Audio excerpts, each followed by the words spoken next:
Damn, dude, look at all your medals. Everybody I talk to, everybody I have on the podcast has a showcase of some sort, except for me. Well, you got to have the Olympic participation medals. Come on now. No, but I mean, I have medals. I'm saying I don't have them. Like I never did anything like a neat. No. Case for it. No. Oh. I just had Terrence Ruffin on the podcast. He said, "Okay, tell me what are the ones on the left? Those are participation." Right here, all Olympia medals from 2000 to 2010. You did it 10 times, eh? 11. 11 times. Good for you. What's on the other side? There's from Dorian Yates' medals. There's GNC bodybuilding. Don't you have a third place Olympia trophy there? No, I got a fourth place. Oh, you got fourth place. Yes, I got third that year. Yes, I got third. Who was second that year? Jay? Jay. And then Ronnie won. Who was fifth place? Do you remember? Yeah, Gunter Vierkamp. Damn, man, you were fourth place at the Olympia. I think people forget. Sixth, Kevin Lerone. I think people forget that you were all the way up to fourth place. Yeah. You know what? I forget sometimes. Yeah. You know, because fourth place at the Olympia. I mean, that year I was top 4 in the world. That's, I sometimes look back and I was like, you did all right, man. You did all right. All the bullshit you had to go through, but you did all right. Isn't it hard? Like when you're actually in the sport, you forget that to like pat yourself on the back. Yeah, you forget because you work with so many others and you look at other people's success and you're happy for other people. Yeah. But when you're done, and you sometimes forget that you went through all this by yourself. You know. That's why I always tell guys, even guys that I work with, that you don't have to tell me what you feel like a week out, 2 weeks out, a month out. I know exactly what's in your head. Yeah. So it's a lot easier to understand how to work with, how to treat some people sometimes because you know what they're going through. I just find it really interesting that it's almost like you're two different people. Like not you, but bodybuilders. Like when we're in it, we have no idea. We have no concept of how we actually look. But then when you're out of it, it's like you're removed from it and you look back and you go, holy shit, I think I looked pretty good back then. And you just don't realize it when you're actually in it. Yeah. So it's like a totally... Yeah. I mean, and at the time, most of the times you look at your own pictures and you just don't like your shit. Yeah. I don't ever look... You take 100 pictures and you find one or two that you're like, okay,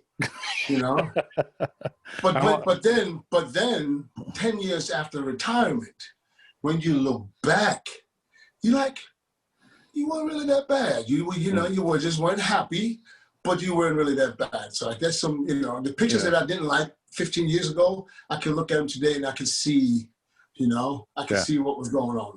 It's crazy though. It's not even for me. It's not even 15. It's like, I just finished a prep and at the time I remember looking at photos like 5 weeks out or whatever. And I was like, I thought all of them looked like shit.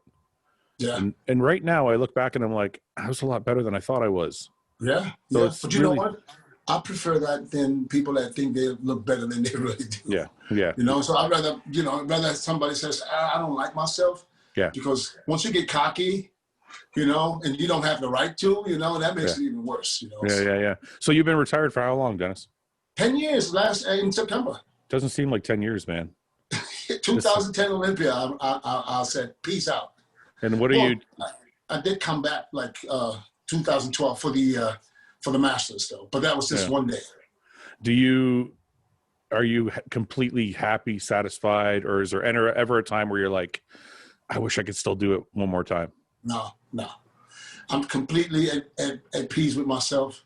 Yeah. I mean, you see Kevin Lerone coming back, you see Flex Wheeler trying to make a comeback or made a comeback. That never crossed my mind at all. But I told myself, and you know why? Because I find out real early. Yeah. I decided in 2010, this is it. Because you know how it is. Once you know, you're not contented anymore. There's no more, I'm not competing with the top. So what am I doing? Am I just doing this because I have nothing better to do? Yeah. Am I doing this because I still believe I can do it? Or, is it time to hang it up? And this is the way I decided for myself. I said, listen, you came in healthy, you're going to get out healthy. Yeah. So what better way to do it? Yeah. And then, and I literally just stopped for a year and a half, almost, or maybe a little more than a year and a half. And I don't know if you remember that, at the press conference, 2012, September, at the press conference, Bob brought it up, hey, there's a Masters in December. That was 11 weeks before the Masters. Yeah. Why don't you jump in, man, and do the Masters? There's a lot of money at stake. Yeah. You know, and I was like, nah, man, I'm done, you know. And somehow we got the crowd involved. I said, let the crowd decide. The crowd went nuts, said, do it. I said, okay. And I started training. As soon as I came back from Vegas, from the Olympia, I had 11 weeks to do the Masters. Yeah. And then I compared pictures, because I was about the same weight I was as when I last competed. Yeah. And I put the pictures next to each other. It's like, no. It's a total different body with the same body weight. Isn't that crazy? When you're fresh and full, you look 20 pounds heavier than on the other. And that saved me from ever thinking about another comeback. Yeah, you're right. The same 255 is not the same 255 from 5 years earlier. Yeah, yeah. It's and you crazy. See it. You know, and I get it every day. Oh, you still look so fresh. Your skin is still so good. Yes. But not to be standing on stage with the best of the best. Yeah, different level. Yeah, yeah. So in that year and a half, though, in between the Masters and when you retired, was there anything, or when you hung it up, you were just like, I'm done, I'm good, I'm happy, or did you always have that? Did you have anything in that first year you were done?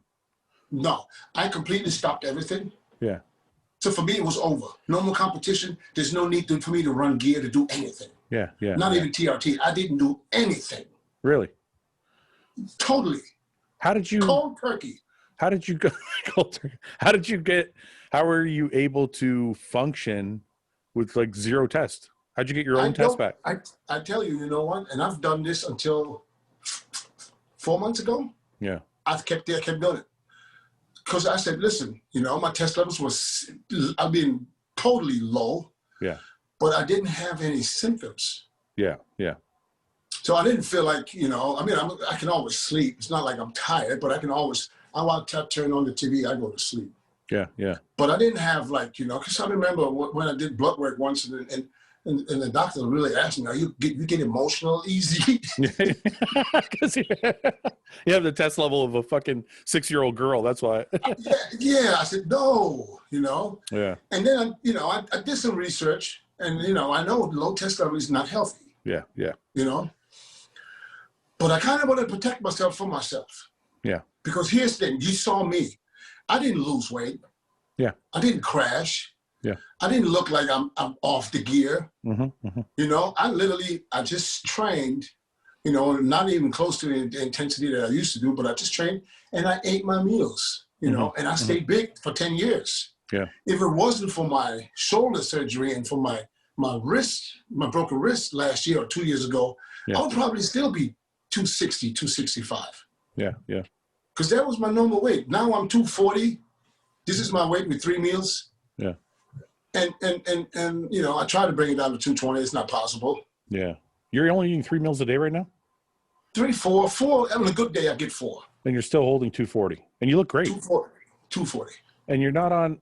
I can't believe you just went on nothing. No test, no nothing, and you're... I did, like 4 months ago, I started hormone replacement. That's but all this time is crazy. All this time, when you saw me still 260, 270, and the years late, I was clean.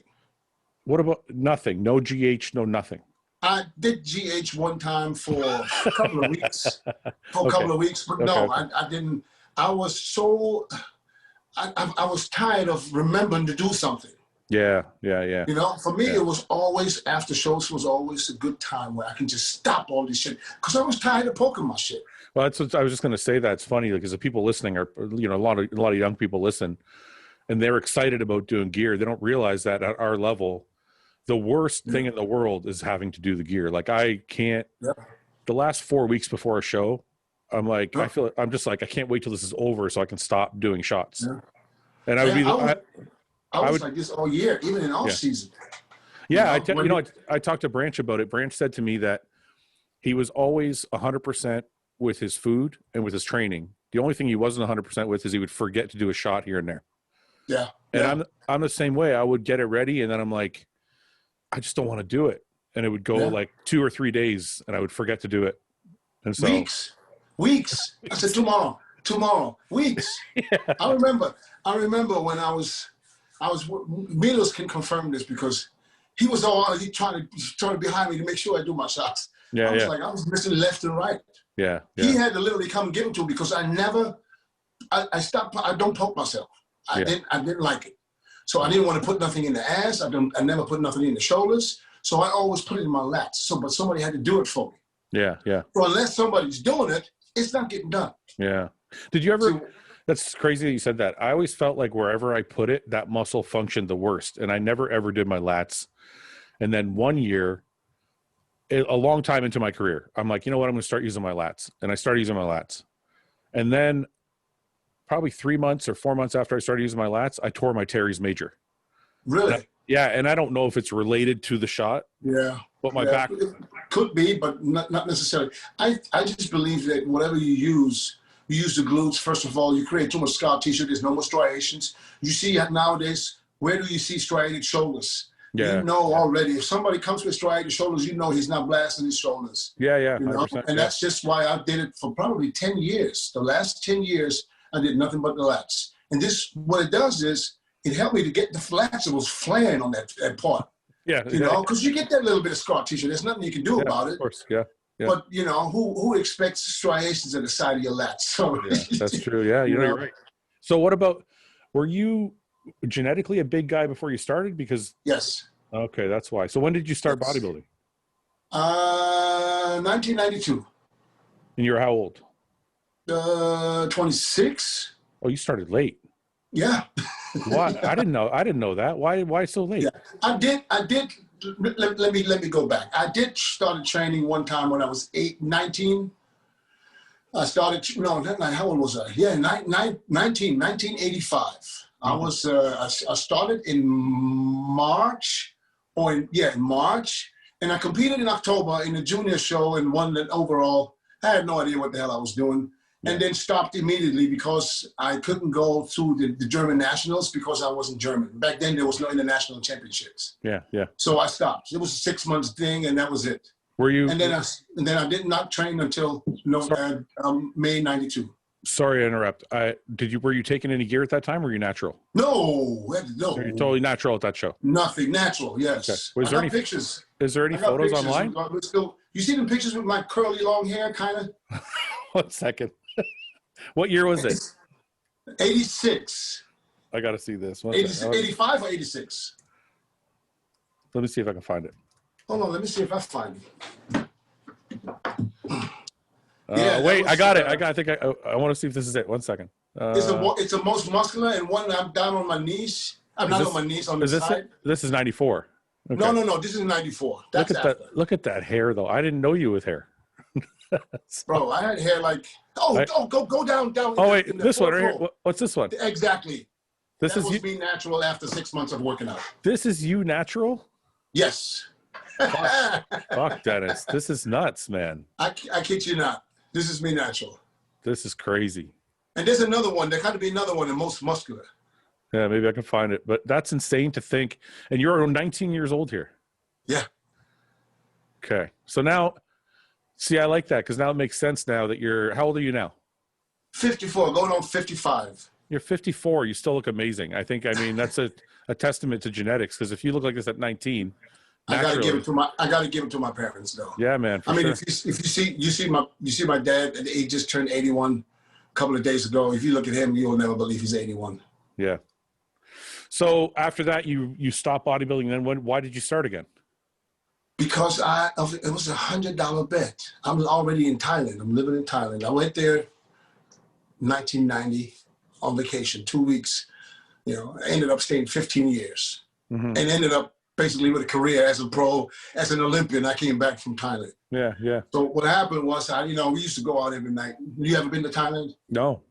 Okay, but you probably heard Thailand. It's a crazy place. Yeah, yeah. And back then, maybe today not as much, but back then it was just crazy. And you're young. So we hang out in the go-go bars, getting drinking at night. And there was this guys from Germany, from Europe a lot, Sweden, Denmark, tank top meatheads. Yeah, yeah, yeah. So and I knew I had good genetics. Yeah.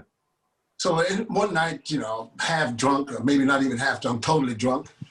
I told this one dude, I said, man, because he was walking around like his shit didn't stink. Yeah, yeah. I said, man, to look like you would take me less than 3 months. or 3 months, something similar. I mean, it was 3 months. Yeah. And he said, man, and that killed his ego, right? Yeah. So he said, there's no way you can look like me. I said, man, 3 months, $100. Boom. The next day I started to go to the gym with him. It was a little hole in the wall in Thailand.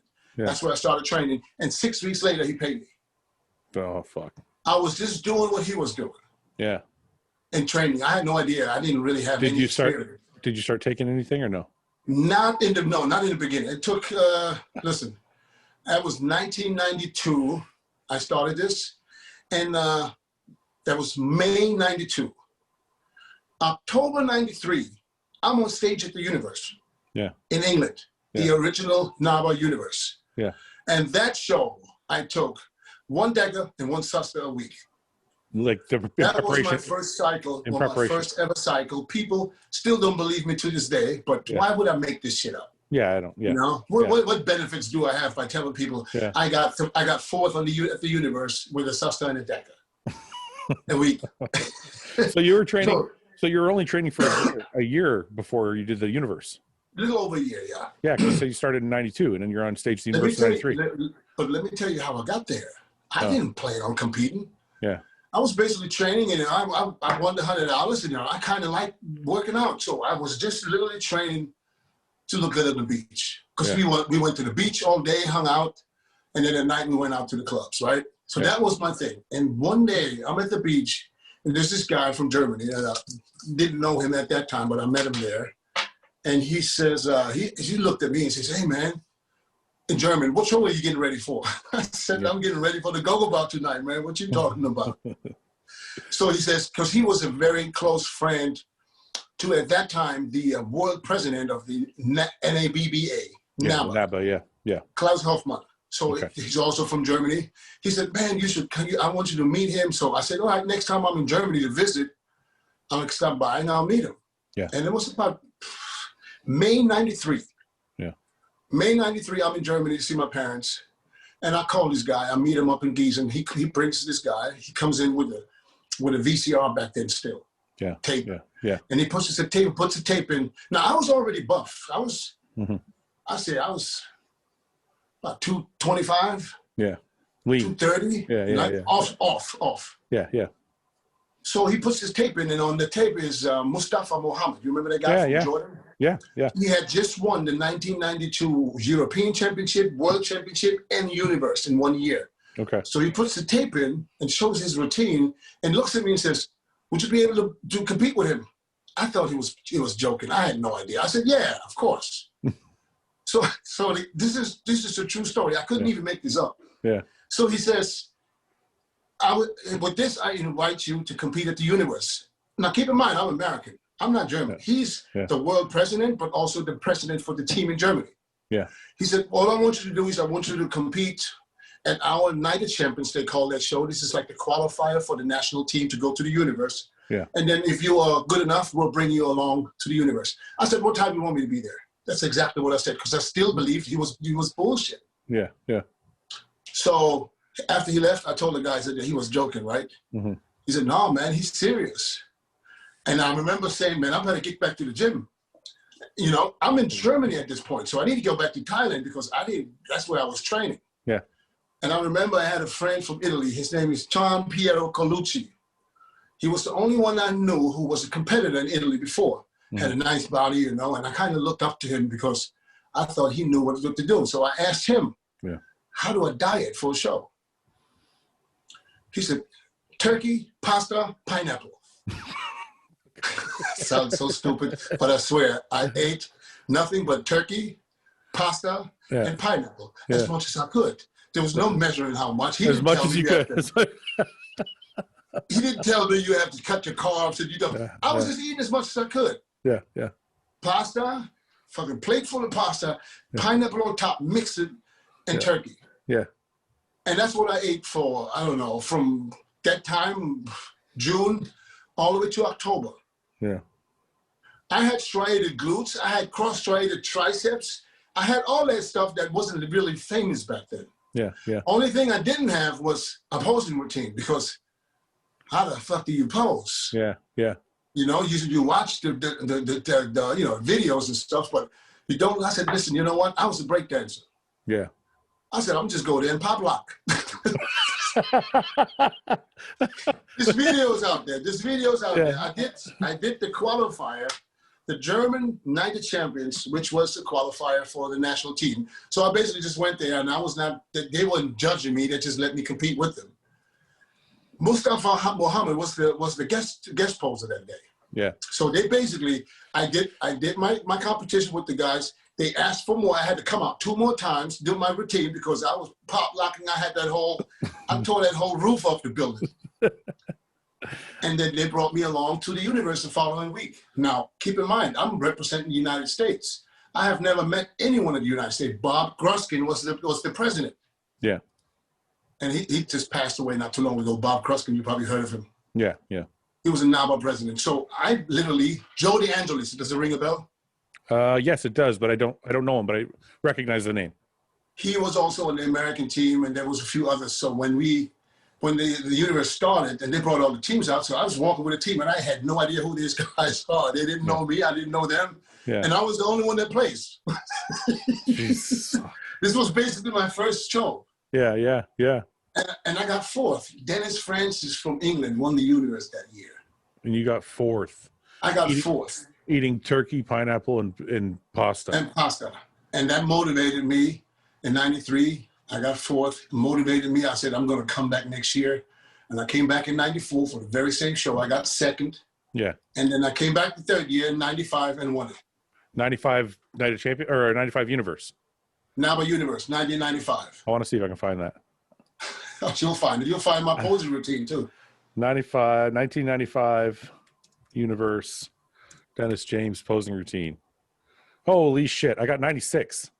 Oh, 96. That was no wait. I got 95 too. One sec. 96. I was a pro. Now I'm a pro. Dude, look at how shredded you are. What the fuck? I gotta watch this fucking liquor ad first. Sorry. Oh. Yeah, that was good times, man. I had no idea what I was doing, basically. Isn't that crazy, man? And then sometimes you overcomplicate shit. You make it worse. Exactly. Look at this. Watch it. When I run out of poses, watch what I do.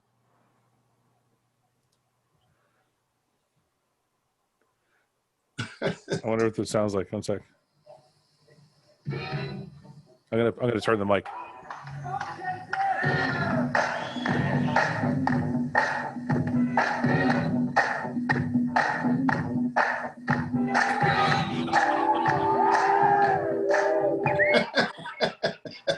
That's fucking awesome, dude. So you just went out breakdancing. How long did you practice your posing to learn to, like, at this point, how long had you practiced posing? I didn't practice posing. I was just going out there. Only thing I know, I had my music. That was it. Well, no, I remember. If I would practice posing, and this was later too, I would keep changing it. Every time I get tired, I would get bored, and I would change it up again, and I would change it up again. So I just listened to the music, and I just went out and did whatever I felt. Hey, can I ask you a question I've always wondered about? Sure. 1 second. I need to. Okay. Do you see this mark in your chest here? Yeah, those 2 muscles. Yeah, the little muscles. Yeah. I've always wondered. Always been there, even as a kid. Are you serious? I've always wondered what that is. I'm like, did Dennis... People accuse me of putting Synto there. Think about that. I thought, like... Look, 1993, I didn't know what Synto was. I'm like, I think Dennis got implants. That's even worse. No, this is a muscle. You will only see it when I get lean. Yeah. This was a year later, the pro universe, because I turned pro by winning the universe. Dude, what do you think the difference is between 90s and 2000? And I want to ask, look at the difference from 93 to 94. I mean, from 95 to 96. I know that. It's insane. So what I want to ask you is, there's obviously a huge debate about guys don't get conditioned anymore, blah, blah, blah. Mm-hmm. I don't think it's conditioning as much as it is separation. But what do you think drugs play a part? Because I know back in this day, like when you were competing at this time, you know how it was all pharmacy shit. Yes. And now it's a lot of underground shit. And I'm like, I mean, we can be honest with each other. Do you think that's a big part of it? I think it is, yes. Because I'm like, I think it's not only because it's not pharmaceutical, because they will be able to do that shit with pharmaceutical stuff too. It's just, I think it's just people just use too much. Oh, you think it's you don't think it's? I think you use too much. You create too much scar tissue, and you just get too puffy. So you don't think it's the quality of the gear? You think it's just the amount of gear? I think it's the quality all around. It's the quality of gear. It's the quality of the diet and the training. Yeah. I just think it's just different. It's all more puffy now. You know, people don't pay attention to detail. Nobody cares. Back then, we had striated shoulders. We had striated everything. But I think in the 90s, you didn't have to be as blasting full. It was more like when a judge judged, they would judge more based on separation, conditioning, how hard the athlete was, maybe not necessarily how full the muscle was. Well, yeah. I mean, if you would have been full back then, you would have stood out too. Yeah. So back then, but everybody was conditioned. So today, it's not like the top 10 are all super conditioned. I mean, you find 2 or 3 of them in the whole lineup. And back then, everybody was conditioned. Now, who is the fullest? Who is the fullest? Who is the guy with the best proportion? Because everybody was in shape. Yeah. Back then, striated chest, like what you saw on Hadi Chiphead last year, that was normal. Yeah. That was normal. The only thing that wasn't normal always was cross-striated quads because not everybody can get it. Yeah. But I think, but isn't it kind of like the judge's fault because they start rewarding guys for being rounder? This is exactly what I had that conversation the other day where I said, what do you expect from the guys? I mean, if somebody that's winning the Olympia is not 100% conditioned, why would I go for condition? Yeah. I'm going to have to go, I'm going to go to chase him. And if I chase him, I have to chase him at his own game. Well, and because if he's not 100% conditioned and he's full, then I have to go for fullness too. Yeah, because I think people were chasing Ronnie because Ronnie was so big. Even though Ronnie was, I know about that. Even though I know you do. But even though Ronnie was that big, he was also conditioned. Yes. But I think guys couldn't get close to that big and conditioned, so they just tried to get big and they sacrificed some of the condition. Yeah, you know yourself. The bigger you get, the harder it is to get really, really shredded. Yeah. You know, it's hard to get lean. It's hard to be full. It's hard to be tight. Yeah. But to be separated and big, to find that combination of dryness and fullness, you know, most of the times you're going to sacrifice something. Yeah. You know, Ronnie was just a different specimen. And I don't think it had anything to do with who the coaches. It's just Ronnie was different. Yeah. He was a different breed. You saw Ronnie in off season. He wear them tights. He had veins on his legs the size of my fingers. Yeah. You know, and on another note, he worked his ass off. Ronnie was doing cardio 2 hours a day. Yeah, that's true. Okay, we'll get back to that. But so 96, when did you get your pro card? 96, I did the, it's a funny story too. 96, I did the NABA Pro. And then my goal was, I wanted to be, I got the fever, the bodybuilding fever, you know, but I'm NABA. Yeah. I'm flying to England from Germany to the universe, and I'm buying the Flex magazine at the airport so I can read it on the plane. And I'm looking at 1993 Flex Wheeler winning the Arnold Classic. And I'm like, wow, how the fuck can somebody look like that? You know what I mean? It was ridiculous. Yeah. You know? And then so 97, so after I did the Pro NABA Universe, which is the only pro show they have. There's no other pro show. Yeah. So I said, I need to switch over to the IFBB. Yeah. This is where it's at. So, but I said, what am I going to do? I'm a U.S. citizen. I said, I have 2 options. I can compete in the international world championships, or I can go to the U.S. and do the USAs or do the nationals. There was 2 shows where you get pro cards. There was 2 pro cards a year. Yeah. It was the USAs and the nationals. There was no 500 pro cards. 40. That's how Canada was too, man. It's like one pro card. You know, I said to myself, what am I going to do? I said, you know what? I'm going to America. Yeah. That's exactly what I said. All I knew was, because I never lived in the U.S. Now, I'll keep in mind, I'm born and raised in Germany. Yeah. And now I'm living in Thailand. I'm all over there on the other side of the world. Can I ask you before you go on, how do you just move to Thailand and stay there? Like, what happened? I told you, I went there for vacation 2 weeks. That was the plan. And I came back 15 years later with a wife and kid. But so you met a girl, you decided to stay? Yeah, my wife. That's what happened? Literally? Yeah. Yes. So you went to party, you met your wife, And you're like, well, I had a couple of years of partying first. I had to lose my horns. You so understand? I know exactly what you're saying. I had that same problem. So the first 2 years when you're there, what I'm asking is when you got there and you meant to stay for 2 weeks, what was the trigger that made you stay? I'll tell you exactly what it was. So we got picked up at the airport. So now I've never been there because a friend of mine in my class, school in Germany, his dad owned a hotel down there. Mm-hmm. And they go there every year when school's out, summer break. He took his son over. He said he wanted to bring me all the time. But at that time, when I was young, I thought Thailand. I thought everything was China. I didn't know there was different countries. Yeah. I thought they all Chinese. They all looked the same. I didn't, Yeah. I had no idea. So I said to my friend, let's go for 2 weeks. We bought a ticket, Philippine Airlines, boom, we down there. They pick us up, a driver that didn't speak a word of English. Mm-hmm. So he drove us 5 hours to wherever we went, and in a city by the beach, hotel. And I said, okay, so we arrived. Finally, I could get to speak to someone that can understand me. Yeah. And I told him, I said, listen, I need to change some money. I got Deutschmarks back then. Yeah. So he said, okay, we'll drive you down there to the money exchange booth. They have one. And, we get there. And right across the street from the booth, there's a huge bar with like 10, 15 different bars. And it was like 20 girls on each bar sitting there in a bikini. I've heard about this. Okay, go on. Now I get out the car. Yeah. And I'm thinking changing money. And as soon as I got out the car, every single one of them girls, hey, sexy man, handsome man. I'm looking over there. I'm looking in the car and I tell my boy, I said, I don't know about you, but I'm the shit here.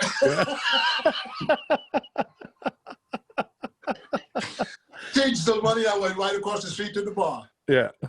And they playing games, and I didn't know because as a tourist, that's exactly what you are. They're gonna trick you to get into lady drinks, and you end up. So I was just as stupid as everybody else. Yeah.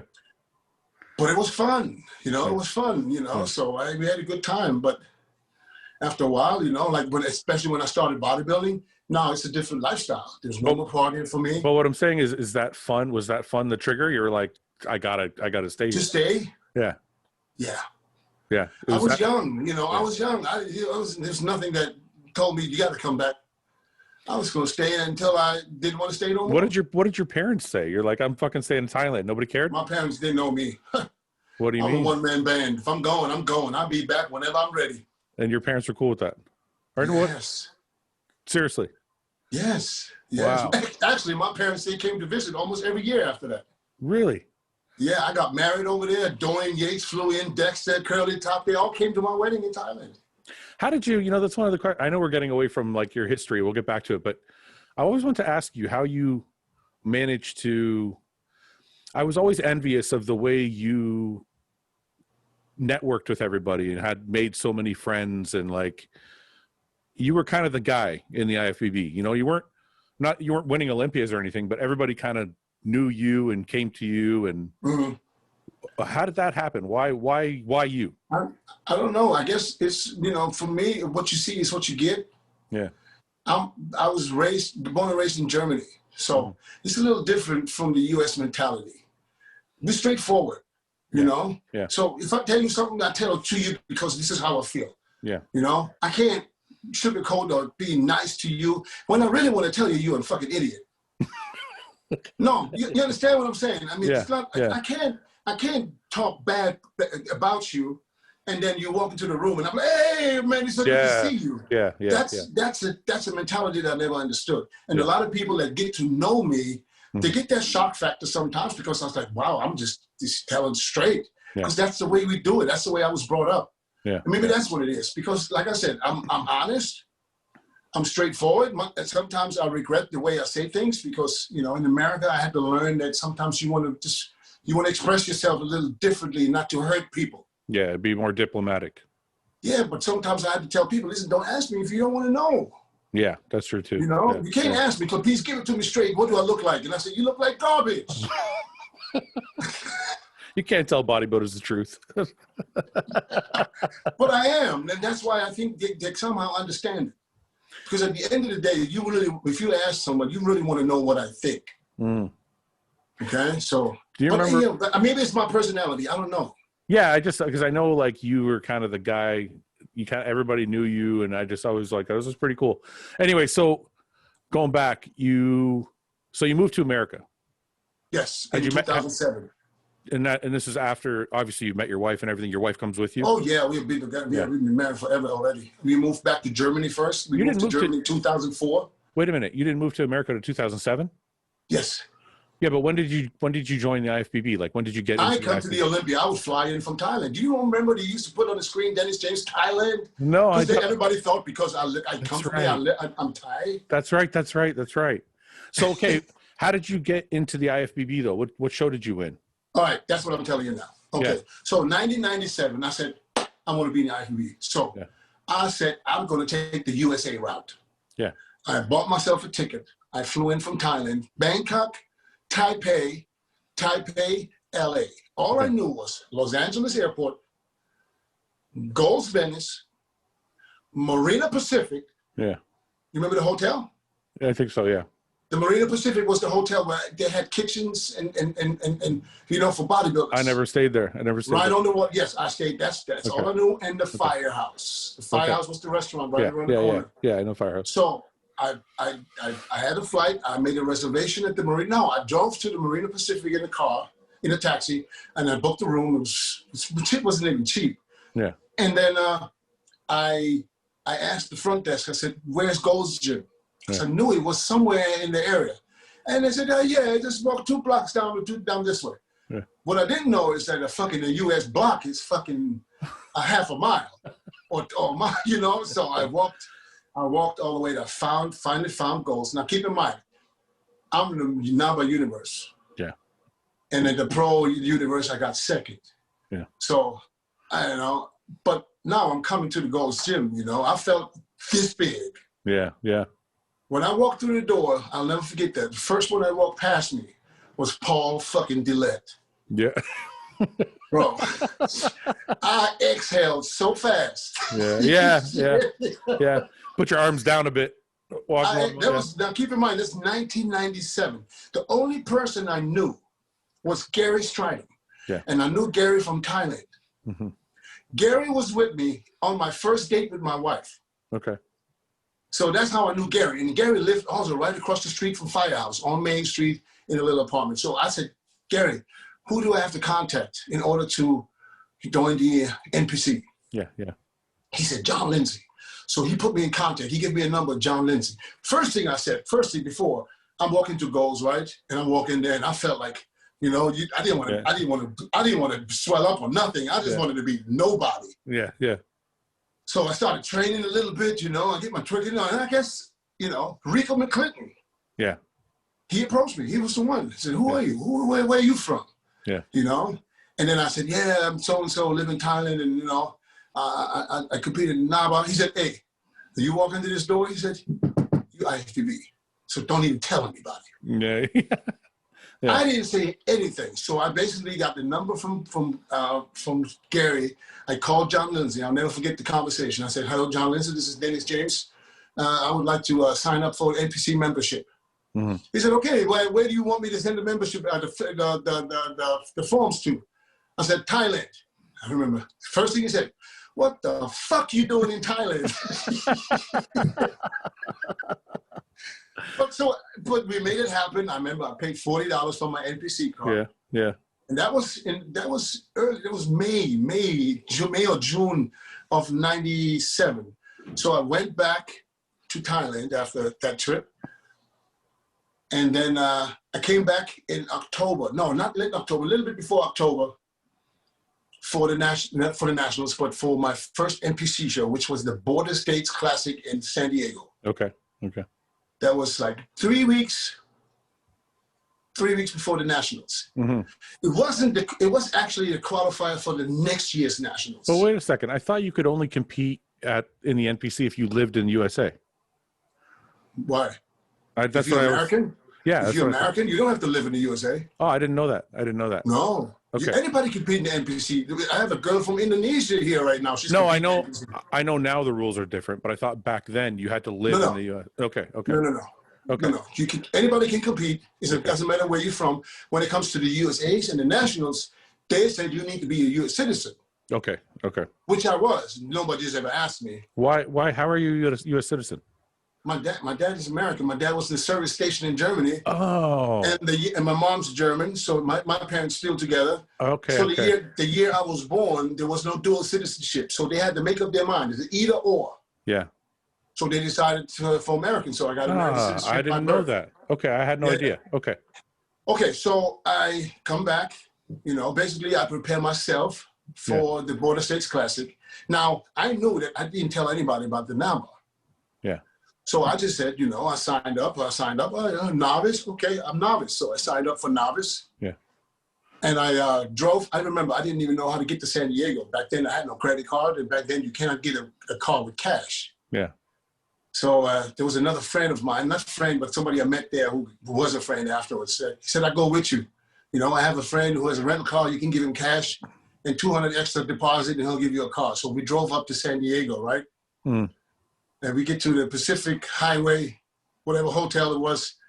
And then was all the athletes. And then they said, novice, all in this room and open in the other room for check-in, weigh-ins. Yeah. So I'm going with the novice, I take my clothes off. They said, no, you over there. They wouldn't even let me step on scale. Yeah. So they sent me over to the open. My first show, right? I remember next day I step on stage, and the first thing when I got on stage, the first thing the crowd was calling me Kevin LeBron. Really? I had the hair back then. Yeah. And I got on stage, and I guess maybe the statue with the shoulders and stuff. I hear people from the crowd calling me Kevin LeBron. And when I first met Kevin the first time, because I was a fan of Kevin. Yeah. Because he was one of the guys that made me start bodybuilding. Mm-hmm. And when I first met him in person for the first time, he said to me, yeah, people were telling me about you as soon as you step on stage. There's Peter McGough, I guess, called him and said, there's a guy who looks just like you, similar body-wise. So anyway, so I won the overall. Yeah. And then they told me that this is the qualifier for the following year for 98. But they liked my look so much, they said, you know what, fuck it. Let's go to Dallas next week. You can compete this year's Nationals. Yeah. And I went to the Nationals all by myself. I was late. It was like a week out. There was no more hotels, so I had to find another place. Yeah. Now, keep in mind, I'm doing it all by myself. Yeah. I get there. Tom Prince wins. Overberg second. Garrett Downing third. I get fourth. My first Nationals. Yeah. And I guess they kind of liked the look. So I told them after the show, Lonnie Tieper came to me and I said, Lonnie, man, I'm going to train now for a year and I'm going to come back next year and I'm going to try to win this thing. Mm-hmm. He said, why you want to wait till next year? November next year or October, whatever it was. He said, why not just go to the USAs? But I already knew from the magazines that the USAs is a West Coast show. Yeah. They have their favorites from the West Coast, Yeah. So I said, nah, and no, go to the USAs. So keep in mind, I weigh in at 215 at the Nationals. Yeah. So 7 months later, June come around the corner, I go to the USAs, come back from Thailand. I trained with Charles. I met Charles Glass the first time I was there. So we had a couple of sessions before the USAs, but I still do everything by myself. Yeah. I drive to Vegas with my brother. He was with me. First year they introduced the super heavies, I weigh in 233 and win the overall. First time. How do you put on 15 pounds in 7 months? Because I lost that weight. And this is exactly what happened to Dorian Yates. I see. When I competed at the Border States Classic, I was 226. Yeah. By the time I got to the Nationals, because I'm thinking, over dieted, didn't know what I was doing. I ended up 215. Yeah. So I didn't. You weren't really 215. You were a depleted 215. I would say I was probably a good 222, 220. Yeah. 222, 225 maybe. Yeah, I got you. So 233, and I was on like Donkey Kong, bro. I swear to God. And that was the first year they introduced the super heavies. And that time, this is the first USAs I've been to. Won the USAs, got my pro card. Was this you? That's me. That's the Nationals, 97. This is the one you took fourth at. That's the Nationals fourth, yes. I could see the Kevin Levrone comparisons. Wait till you see 98. I don't think I could find 98. No. Let me see if I can. I'm admiring for a second. This is crazy, man. Keep in mind, this is no knowledge, zero knowledge. Okay, I have a question. Since we're always talking about 90s and 2000s and all that. Yeah. you come from the 90s. Why did you change your look if you had this look already? Did you feel like you had to? Chasing Ronnie. Yeah, that's right. That's right. That was my mistake. Everybody asked me, if you could change something, what would change? I said, not change Ronnie, chase Ronnie and keep, because I had little tiny waist. I had it all. Yeah. And I just tried to get too big and basically fucked up my shape. Do you think that's what Dexter did right, which was he didn't try and chase that size? Well, we gotta keep it honest again. I mean, Dexter, this is what Dexter's saying. Yeah. But I think, listen, not everybody can get big. Some people just can't get big. That's true. And I don't think, and I know for a fact that Dexter, the first years when I was beating him, he tried to get bigger, but his body wouldn't get that big. Yeah, yeah. And which was good for him, because at the end of the day, it saved him, you know, and it kept him where he's at today, you know. And it's not because he chose to stay small, no, because he comes from a bantamweight. Come on. Yeah. You know, he's not a guy that can be 300 pounds. I could get 300 pounds just by eating 6-7 meals a day. That's the difference, you know. So is it easy why did you stay in Thailand? Is it easy to go back and forth and compete all the time? I was comfortable. I had my gym there, you know, everything was there. I mean, I've been there 15 years, or at that time, maybe 10 years already, or 9. So this basically was my home. Yeah. And then why did you move to the U.S. in 2007?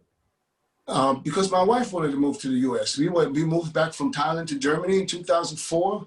And then her sister, who's also married to an American, she moved to Florida.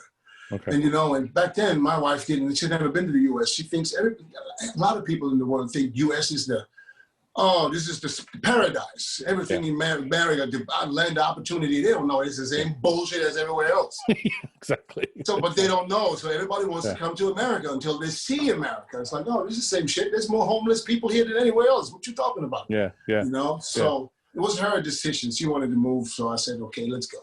At the end of the day, I'm happy because, you know, in the back of my mind was that this is where the sport is, you know, because I missed out on a lot of guest posing opportunities because I was living in Thailand. Yeah. And people weren't really that eager to spend $5,000 on the ticket just to bring me in. Yeah, yeah, yeah. No, I know. Then plus the fee and everything. No, I know that because living in Canada too at the time, like seems like things don't matter anymore, but at the time, I remember sponsors telling me, "Oh, you live in Canada? Forget it. We're looking for an American," or like guest posing. Like, "Oh, I got to fly you in from Canada." Like, "Oh, it's too far," and blah blah blah. Yeah.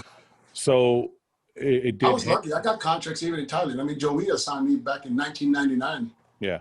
And I was with him until 2014. Yeah. So when was your first Olympia? 2000. Where did you place at your first Olympia? 11th. And then you moved up from there. And then 2 years later, the next year in 2001, I got 7th. Yeah. How'd that feel moving up the ranks? And Actually, I got better. Actually, I got 6th, if you really think about it, because Jake Cutler got disqualified. Oh yeah, that doesn't count. That doesn't count. Waiting for my extra check. I remember that. That was wasn't that the fucking diuretic bullshit?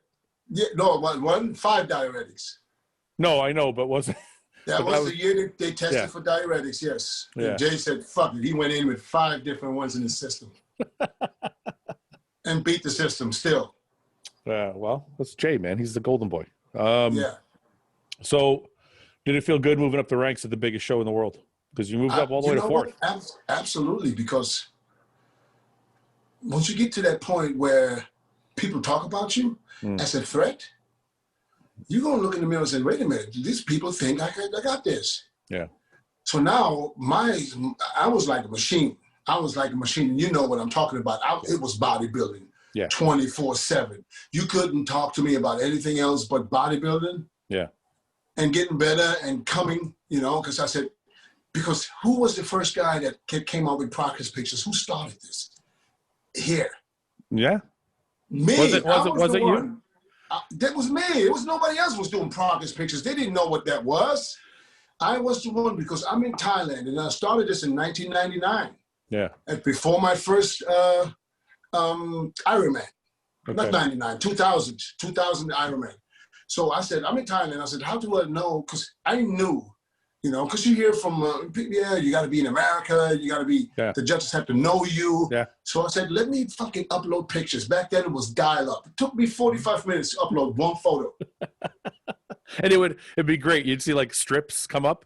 Like it would just load like. It took me hours to get the pictures. And then it fucking took half a day to fucking upload them online.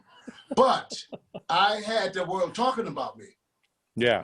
Yeah. That's how it started. And I kept doing it. Yeah. I know the power of that because, excuse me, I had the exact same thought process living in Canada. Because at the time, everybody thought if you only get contracts if you're American, they only talk about you if you're American, which is true because if you won the Canadas, you wouldn't even see, there'd be like a little paragraph in the magazine. Yeah. If you win the USA's, you'd get like a 4 or 5 page spread, right? Yeah. So if you remember the message boards, like Chad Nichols' message board, and all, I used to upload all my Chad Nichols. Remember he had a message board? It was called Muscle Mayhem. Oh yeah, Muscle Mayhem. Yeah, I used to upload all my photos to there, and I just very different message boards. But this was all after me. You guys. Oh no, I know. It was way after you. Yeah. This got popular. This got popular after. Yeah, I started doing that in like 2002, 2003. But yeah, everybody was doing it at that time already. Yeah, and people talking like, oh shit. I had them fucking shit in their pants. But you know why? It's because of shit like this. Watch, I'm going to show you why. And this is one thing I wanted to ask you about, and I want to ask you if it offended you or not. But this is why you would post stuff like this photo, or like. No, this wasn't.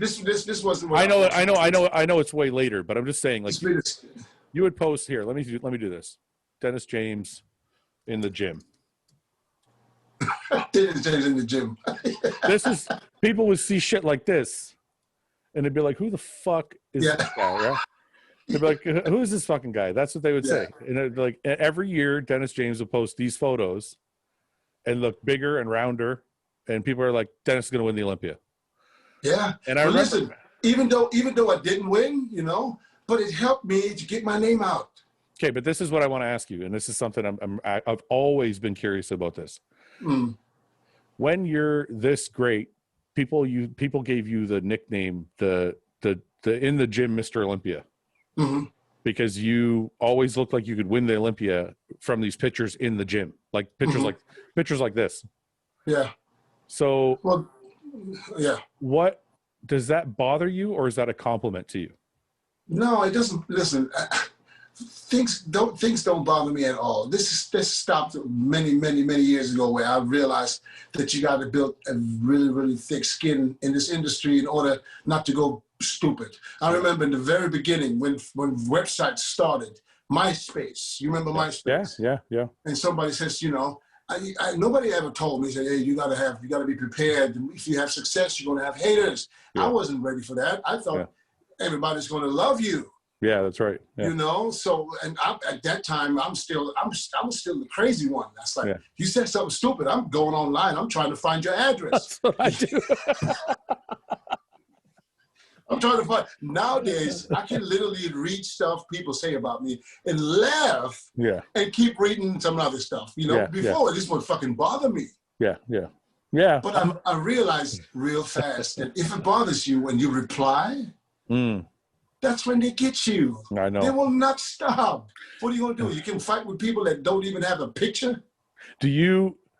So you didn't learn all at once, though. There must have been a period where you were learning, but you would revert back to your old self. Yes. I had nobody that could, I had no one I can go and call and ask, This is basically what I'm doing for a lot of people. Yeah. I got people calling me before they have to negotiate for contracts. I get people call me names. I mean, Olympia, they're calling me. I said, I lost my contract. Can you help me out find another sponsor? Yeah. I've been doing this forever because that's just who I am. Yeah. So, but I had to learn. I don't know if that's the hard way. Is that the right way to make? Because at the end of the day, it's all a learning experience. And you realize, because when you look at it, how many times you get something stupid. From 100 good ones, you get 2 bad ones. So that's not bad. Yeah. It's just bad if you let it get to you. So for me, I learned a long time ago, but old habits die hard. Yeah. So every once in a while, I'll read some shit and it'll fucking like my head will go. But Fouad, the difference back then was we weren't fucking dependent on fucking fans because we had publication deals, magazine contracts. The fans want to see you, they had to buy the magazine. Yeah. But with the social media now, they have direct access to you. Yeah. So now you got to use it a little different because as fast as you piss one off, as fast as it goes around, whatever you do, you can't go nowhere and fuck up without the world knowing before you get home. I know. Do you think? It's an interesting thing to think. Do you, because you lived all through it, do you think it was better then, better now? And do you think guys have a harder, do you think they have an easier time making money or a harder time making money? Now? Yeah. With social media, it's way easier. But it's easier because of the amount of money you can make, but is it harder because of the amount of work you have to do? No, I don't think so because it's easier because you can do it from home. Yeah. And it's harder because there's a lot of people that can do it now. Because now it doesn't matter if you win shows. It doesn't matter who you are. It matters who you how many people follow you and what personality you bring across. Yeah. Because there's people making a shitload of money on YouTube. They wouldn't be able to stand a chance on any stage. Yeah. Yeah. That's the difference. That's why it's harder because you compete with those guys. Yeah. I think it has to be harder because if you think about it, like when I started, I had a supplement contract and a magazine contract. I had to do shit. Yeah. I'd write one article a month for the magazine. If even that, sometimes they would write it and I would just look it over and sign it. Yeah. So there was a lot less to do then. You could just focus on bodybuilding and bodybuilding only. Right. Whereas now you have to go out and hustle to make your money. You got to go to work. Yeah. Was it better to be a bodybuilder then or now though? What do you think? If I could turn back the time. Yeah. Or if I could just be 25 again, I think I would prefer the time now. Why? Because there's more opportunities. Yeah. In what way? Back then, you had to be somebody in order to make money. That's true. You had to be winning. Yeah. You can't just be there. You got to win. Yeah. If you don't win, you get no big contracts. Now, you don't get a contract because you win. You get a contract because you have a huge following. Yeah. They pay you by your followers. They don't pay you by where you place no more. That's the difference. I guess the difference is back then you had to have a group of people that liked you, meaning like the judges. If they liked you, you could make money. Now, if people in general like you, you can make money. Yeah. So if the public likes you, you can make money. Yeah. I mean, maybe for the sport of bodybuilding, it was better back then because you can fully concentrate on bodybuilding only. Yeah. Now you got to do shit that bodybuilders normally don't want to do, like have a cameraman follow you all day, take a shit, they got to film it. You know what I mean? You have no more private life. Yeah. Yeah. That's why I'm not big on YouTube because I can't have somebody follow me everywhere I go and pretend like I'm a reality show. I can't do it. Yeah. I still have a personal life and I want to keep that as personal as I can. Yeah. Yeah, I know. So when you retired, you got into you started coaching. Well, how long after you retired did you start coaching, or were you coaching while you were still? I started coaching way before. So how long before you retired were you coaching? I didn't know you were coaching when you were competing. I was coaching in the late 90s. Really? Yeah. Not a lot, but it wasn't not like coaching where I get paid. Yeah. I was doing it for free. Yeah. I was writing programs for guys, diets for people in Thailand. They come to the gym for free. I didn't get paid. Yeah. But when did you get paid? I didn't start asking for money until probably beginning 2000. Yeah. Where I started getting pissed because I sit there and I map out something, for a guy, and then he fucking goes and eat hamburgers in front of me and doesn't even train the way I tell him to do. So I'm like, what the fuck I'm wasting my time for? So I start charging him. Yeah. Yeah. So after you retired, you started doing it more, though. It became more of a full-time thing, right? Yes. I mean, that was my exit plan. I mean, you can't just stop competing and then this is the end of you. Yeah. That was never my plan. My plan was to stay involved. Yeah. I said, try to use what you achieved in your career, use that to continue giving back and do what you love to do. And that's why I was doing, emceeing the press conference, emceeing shows worldwide, just staying involved as much as I possibly can.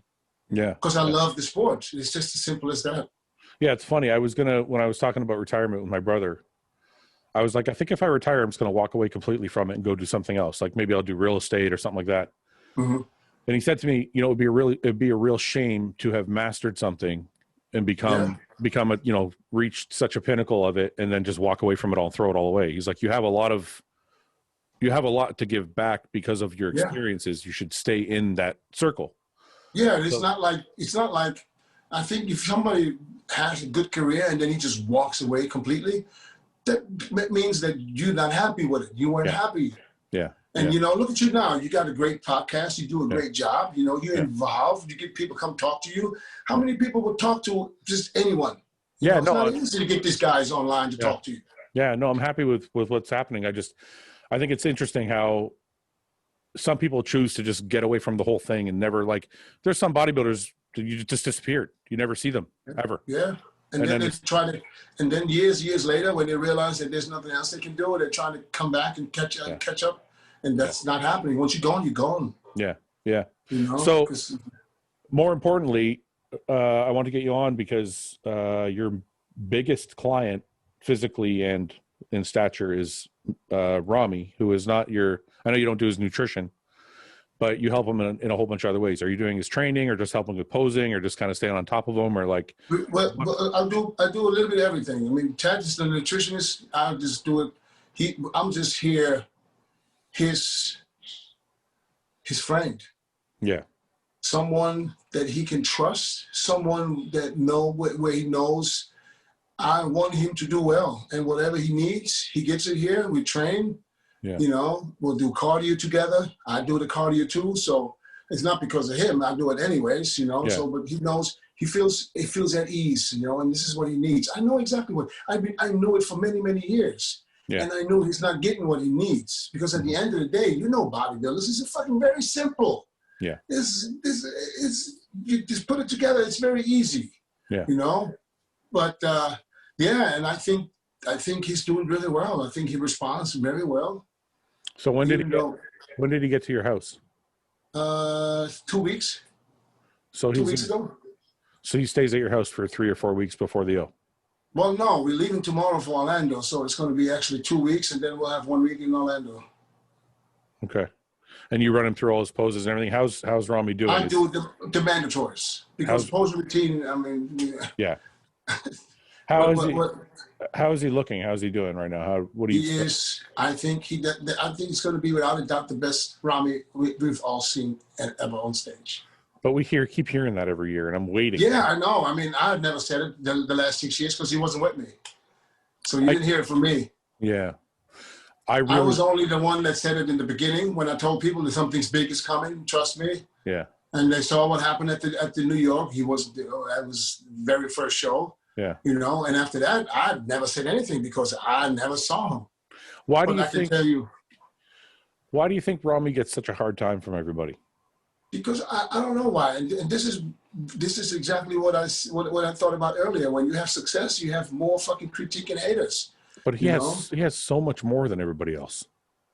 Not only has he that, he won almost every show. Why are people giving him a hard time like he's failing? He's fucking disappointing. I know. He won every show other than the Olympia. I have a theory about it. My theory about it is that I feel like he's so big that they see a Ronnie type physique, but that doesn't look like Ronnie. Yeah. And they're waiting for him to become Ronnie. Yeah, but maybe that's what it is. But I mean, how can you knock this guy for winning every show but the Olympia and got second at the Olympia? I know. I mean, that's what I'm saying. His short career in 6 years is way better than mine was in 11. I know. I don't know anybody. That's why I keep asking people. I've asked a few people different on the podcast because I don't know what it is about Ramy that he just gets such a bad rap for somebody with such a great record. Like, it's because they want to. It's because maybe people like him. They want to see him win, and unless you win, it's a loss. Yeah, I feel like it's the same thing that happens to Cedric. You know, Cedric has got an amazing physique, and I feel like people are always Cedric this, Cedric that. And I'm one of them. Yeah. Cedric has, for me, probably one of the best physiques out there. So you think it's because people like him that they're harder on him? If they want him, they want to finally see him fucking put it together so they can fucking put this check behind it. And he comes in again, you know, and again, and so if it wasn't because he's light, who would care what he looks like? No, I'm just saying this is different because now that means it's not haters. That means it's people just want. Those are fans. Yeah, those are true fans that truly want to see him win. Does Ramy every time he loses, basically they call it losing. If you don't win, he loses. Like he's dead last, but he could be second, and they're still disappointed. Yeah. And you know how it is. He could be picture perfect. They will find something. But you know what? That would be a lot easier for me to take as an athlete if I thought of it that way. If I thought of it like these people love me, they just want to see me 1% better. Yeah. You know what I mean? Like that. So I guess what I'm asking is, when you're around Ramy, does he know that, or does he think people are just hard on him for the sake of being hard on him? I think he knows he has huge support. The support is ridiculous. But I mean, when people are hard on him, does he know that it's because they want? He is way less on the internet than people think. Really? He doesn't know a lot. He doesn't see. He doesn't watch it. I told him stop. Don't read. Don't listen because it's all here. Yeah. I said, and this is something that he's very good in, not even paying attention to what's going on around him. Mm-hmm. Do you remember? Not everybody is strong-minded enough to take the criticism, especially at this point, you know, before a show. So, and if you know, you kind of then stay away from it. Don't put yourself in it. Don't put yourself in a situation where you have to read shit that you don't want to hear. Yeah. Are you coaching anybody else at the Olympia? No. You still coach a lot of pros or no? I don't work with it. I work with a few pros, but I don't work with a lot of pros because pros is not easy to work with. You know, it's not fun. It's not fun with pros. I'll tell you why, because first of all, most of the time it's like, you know, they want you to help them. And then if you try, you know, have conversations with them, then they'll tell you, oh, I know my body. Yeah. Well, if you know your body, what you coming to me for? Yeah. You just need a bed and breakfast? What is it? Yeah. You know, so I prefer beginners and amateurs, you know, help them to make it to the where they can walk by themselves, you know. I have more fun doing that because they listen and they follow. And for me, the best thing is when somebody follows. When you know for sure he's following exactly what you tell him to do, and not if you tell him to do this and they're going to go cheat somewhere and then tell you they did exactly what you're supposed to say and what you said, and they don't, you know. So, you know, it's not a knock on all pros. I do have a few pros, but I prefer amateurs. Do you remember coaching me? Yeah. Do you remember saying something to me about pasta? Do you remember what you said to me about pasta? What did I say?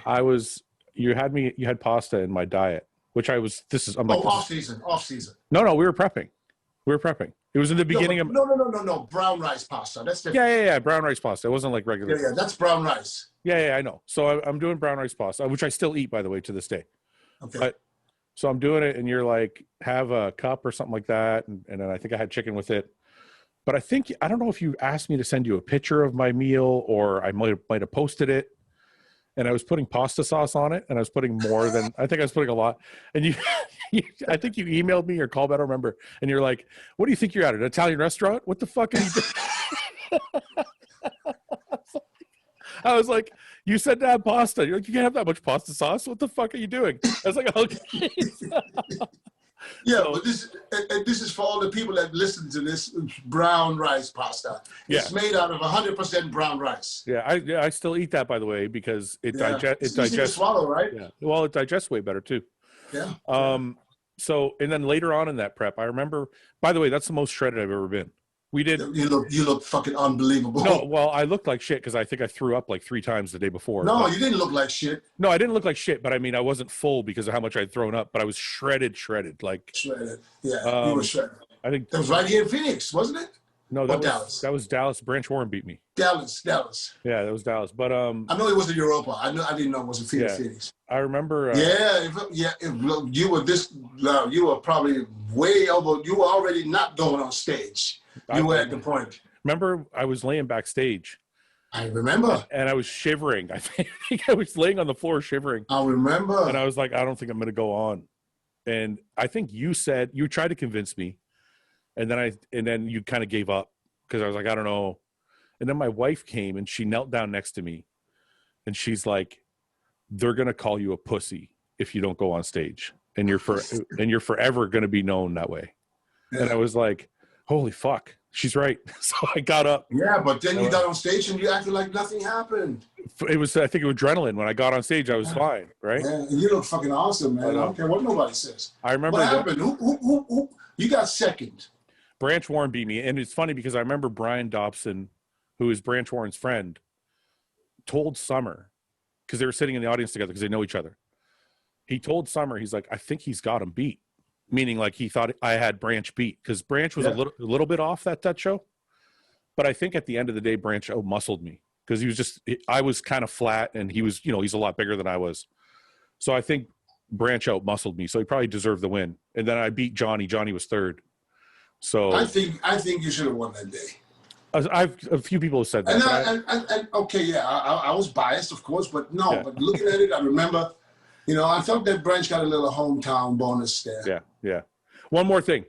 I remember I think if you remember this, I was like 2 weeks out. You had me eating like nothing. It was nothing. I was eating like chicken and fucking lettuce. That was it. And you're like, I remember snapping one day and like I was so fucking hungry. I got in my car and I went for a drive. Yes, I remember that. And I think you called me or I called you or you called me. You called me. I called you and I'm like, Dennis, I'm gonna fucking break, man. I gotta eat something. I think you had me on like 1,500 calories. I'm like, this is ridiculous. Yeah. And you're like, just take it easy, man. You can do it. There's a couple more weeks to go. And I think you added more lettuce. You're like, you can have more lettuce. And I was like, so anyway, I just thought that was funny. I remember that. Yeah, but no, I remember exactly. Yeah, you had a few minutes in that prep where you wanted to fucking kill the world. You used a lot of peptides with me back then. Do you still do that stuff? Yeah. No. That was back then because I know they were made in the U.S. Yeah, because remember we did a lot of. I don't trust anything from China. Ain't nothing. Yeah. That fad kind of came and went really fast. Yeah, you know what? Because it was the company Precision Peptides back then, and they actually sponsored me. And for 2012, when I came back, I used the peptides. Yeah. And I saw how fast my body, before I even started anything, I used peptides and my body instantly came back and blew up. Yeah. So I know this stuff works. Yeah. Well, I had a good prep, and I don't think if I can recall, I don't think we used any GH. It was all like those. No, you used. I can tell you exactly what you used. You used ipamorelin, folistatin. Yep. GHRP6. You used the HCH fragment. And the IGF LR3 or whatever. CJC 1295 DAC. Yeah. Yeah, I remember and the ACE31. Yeah, I think that was one of them too. That was just once a week. Yeah, and then we got away from everything. And then now guys are using SARMs. Do you think SARMs do anything? I don't know. I have no experience with SARMs. So you don't use them on your guys? I wouldn't know how to use them. Yeah, I don't either. I feel like it's. I have not read up on SARMs. I just hear it, but I haven't paid no attention to it. Yeah. I get the question every day. Every time I do a live, people ask me, how about SARMs? I said, listen, unless I use it myself or I use it with others, I have no experience. I can't speak on it. Yeah, exactly. All right, listen, I'm not going to keep you very much longer. I just want to ask you, we got the Olympia coming up in a week. Mm-hmm. Are you doing anything there, like any kind of. Yes. Are you doing the press conference? Oh, you're doing commentary. Yeah. I want to do the commentary. Yeah, well, you'd probably be a good candidate too. Who are you doing it with? Sean and Tim Wilkins, and we'll do with the Mans 212 Classic, and then there's Linda Murray. There's from Canada. What's her name? Mindy. Okay. Mindy and Isabel Terrell. They're doing the females. Okay, that sounds good. Well, make sure you keep Sean in check. We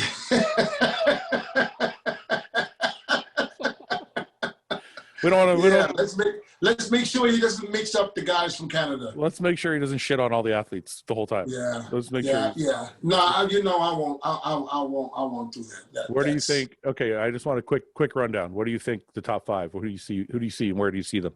You think Phil's going to win? Yeah, I think Phil can walk away with that title. Yes. And you got. Where do you see Ramy? That's interesting. Where do you see Ramy being? I see Ramy fighting for the top spot. Yeah. Yeah. I can see him fighting for the top spot. Yeah, absolutely. I don't want to say too much. I know. Because I don't want to be like, oh, like. I know. No, but I'm telling you, I think. Can I show you something? Sure. I don't even know if I can. I won't show nobody. Don't worry. I'll edit this part. Well, no, I was just looking at stuff 2 days ago because I really like Hunter Labrada. Yeah. I like his condition. I like where he's at. I like where he looks. And then he just posted pictures 2 days ago. Yeah. And I look at the side chest and I said, this is a nice side chest. Yeah. And then I took a picture of Ramy the same day. Yeah. And compared them. Yeah. And I'm gonna let you see that. This is Hunter. Yeah. Wait. Okay. It's in the glare. Move it over a bit or something. Yeah. Okay. I guess I can kind of see it. Okay. So this would be Hunter. Yeah. And then which one? This way. Okay. Okay. One more time. Yeah. Okay. This would be Hunter. Yeah. And this would be Ramy. A feathering in the glute. Yeah. I can't. Yeah. Yeah. Wow. Wow. It's really. I'm telling you, it's. We don't know what 100% Ramy is. No, we don't. Because we don't know. No. Okay. So he could be 100%, and people say, "Well, we want to see him at 100%." Yeah. You know how it goes. Yeah. Yeah. But it's definitely going to be a Ramy that probably hasn't been on stage. Yeah. And I'm saying this not because he's there. He's right there now. Yeah. If he would step on stage tomorrow, tonight, yeah, he would already be a better Ramy. So, but I know Chet knows his shit too. Yeah. Yeah. Yeah. So I'm confident. I'm really confident that we will see the best Ramy ever. Mm-hmm, mm-hmm. There were always going to be haters saying, he could use more calves. Yeah. Because his calves, I want to put the tape around his calves for people to see how big his calves really are. Yeah. They come up a lot. But if you have 36-inch quads, exactly, your calves going to look, not that big. Yeah. Where do you see Dexter? Do you see age catching up, or you think Dexter will be up there again? I think Dexter going to be in the top 3. Really? Yeah. I think this is going to be, there are going to be 2 surprises at the show. You've seen pictures of Dexter, obviously. No, but I know Dexter for many years. I know Dexter since we turned pro in 98. Yeah, yeah. Dexter doesn't brag. Yeah. But when Dexter brags. You better look out. Yeah. When he brags. Yeah. Yeah, he is on. He's on, and he's not delusional. Dexter never said he's going to and then he comes and disappoints. Yeah. That doesn't happen. Yeah. So when he brags, he knows some shit. So you're placing so far, that puts Brandon all the way back in 4th almost. Brandon did not impress me with the video that we saw. Yeah, I only saw screenshots of it. I wasn't blown away by it either. Well, the screenshot's the same. If you turn around, that's not a Mr.Olympia. Yeah. Yeah, no, I agree with you there. Because you see Phil posted that picture, right? I didn't see Phil's picture. Phil posted that picture of Brandon standing from behind and put the date, December 10th. He deleted it right away, but he posted it in the story. Oh, so it's not there anymore? It's still there. The picture's out there because they deleted it right away. Here's what happened. Supposedly, his coach posted it on Snapchat, and then all this stupid, it was like negative from the first one to the last one. So he deleted it. But it was already screenshotted 100,000 times. So everybody talks about it. The video, even Nick Strength and Power. I've seen it, yeah. And Nick Strength and Power, who likes Brandon, who just did a video yesterday. I said, Phil's going to win. So he jumped bandwagons too. But, then his coach supposed to say, oh, this is the old video from 2017. Let me get the fuck out of here with the carbon hat on. That shit's brand new. That's true. So, you know what I mean? And even if that was true, he's stupid for doing that. Yeah. So when he sent a message to Nick Strength and Power and begged him to take the video down. Oh, no. So anyways, listen, I like Brandon. I like him a lot. He's a good guy, and I have nothing bad against it. But if that's his condition 6 days out, he's in trouble. Yeah. When I saw those screenshots, I was like, that's not, it looked hazy though. I'm like, you can't tell kind of, I don't know. It didn't look. I'm not looking at the condition. Let's not even talk about the condition. Yeah, yeah. I'm talking about from the lower half from the rear. Yeah, yeah. I'm sorry. Yeah. I know Brandon's weakness, but it doesn't look like a lot of things have changed. Yeah. Okay. So if he doesn't come in improved from last year, there's no way he's winning the Olympia. And if Phil posted that picture, basically laughing. So Phil reposted the screenshot? He posted the screenshot, yes. And they took it down too, just to fuck with people. Oh no. Yeah. Things are getting nasty now. Yeah, you know what? It's 5 days. It always happens at the end, like the real. Yeah, everyone's all nice until the very end, and then. Yeah, and we would like to post a few pictures too, but at the end you can only hurt yourself. Yeah. You never do yourself really well unless you are no contender and you're no name and you want to put your name out there. Yeah. But if you want to compete for the top, you don't post anything because I don't think there's no. If you post it and you look amazing, then you set yourself up for failure if you don't look as good on stage. Not only that, because you will find you have the haters again and will find something they don't like about you. Yeah. And then you got to mentally work with that. Yeah. And if you post it and you post it and you don't look as good as you should, then you got to deal with like 1,000 people saying you look like shit. That's exactly what Brandon did. Yeah. Yeah. Now you Mr. Olympia and you're going to hear for the next 5 days that this is over. Bye-bye. Yeah, that can't help. No, you don't want that. You don't want that. And now, they thought we were panicking here because the way I train certain things. I like to do drop set at the end. That's just what I like to do. Why is that bad? Why people were giving you shit for that? You didn't hear what Dave Palumbo, Cristocito having a show. Oh, you should see the way he's training. Panic mode. They're in panic mode. They want to spot reduce fat. Fouad, I have never in a million years believed that those two, especially Chris, you know better.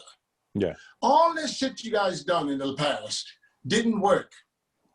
Because David, you should be training heavy and listen, that shit didn't work. Mm-hmm. So what was the problem? Was it the coaches? Yeah. Or maybe is it the workout? Maybe he doesn't need to worry about 800-pound squats and 500 pounds on the incline because I don't think he needs to worry about size. Yeah. So what is wrong with old school training, man? It worked for everybody back in the days. It worked for everyone. Why wouldn't it work for him? So Dave and Chris were taking a piece out of you for doing drop sets? Dave he's an instigator. Yeah. So he asked Chris, what do you think is happening? They're panicking. And then Dave, Chris, who's panicking? Ramy or Chet? Everyone. Because I posted one set. Yeah. The T-bar. Starting with 8 plates. 8 plates, dropping it down to 4. And that's bad? Go on my Instagram. Is that a bad thing? For them, I guess. It's a fucking for them it's panicking. This seems like a totally normal thing to me. Go on to Instagram. Is this it here? No. That's a different one. Before. This one here. Yeah. Oh, I think I saw this. Yeah. That's fucking 2 weeks out. Come on now. Who rolls fucking 8 plates like that? Oh wait, let me go back. All right. He's got 8 plates on there? Yeah. Are those full plates, full 45s? Yeah. Man, he's a fucking beast. That's what I'm saying. How you gonna panic? I used to do that like mid-off season. Huh? So this panic mode. They call it panic mode. This is panicking. They're saying we're trying to spot loose fat. By doing this? Yeah, you're gonna I didn't know you can do it. You do it the way guys, if you want to lose fat in between your rhomboids, this is what you do. Yeah. According to Chris Aceto and Dave Palumbo. Do you get along with those guys? Yes, I like Chris, man. I like Chris a lot. Yeah. And I don't take it personal, to be perfectly honest. Yeah. That's just, of course, I mean, if you work with someone, I guess, and, when Ramy was working with Chris, Dave Palumbo was kissing his ass from morning until night. Yeah. And praising him. And as soon as he don't work with him no more, he's, it's the only negative. So that's it doesn't look right, For me, this is like, yeah. I gotta say, dude, look how big you fucking look right now. What the fuck? You're not even off juice for like 10 years. You're still fucking 260. You look huge. Yeah. Hey, nobody's in my family is little. My mom is 240. Come on. Yeah. Your mom is 240. I'm serious. That's amazing, man. You know what? Don't worry about it. Yeah, who cares what they have to say, man? I don't think there's anything wrong with doing drop sets and shit. Yeah. Anyways, nobody's panicking here. Actually, it's super calm, super smooth. I don't think I would have ever panicked if I would have looked like him at this point before the show. I would be just cruising. Okay. Well, I'm looking forward to seeing what you guys bring, man. I've always, every year, I'm the guy people laugh at because I'm like, Ramy's going to do it this year. Ramy's going to shock everybody, and he's going to fucking beat everyone. And every year he's second or third or something. So I hope this year. Fouad, if he wins the Olympia, they're still going to say the same.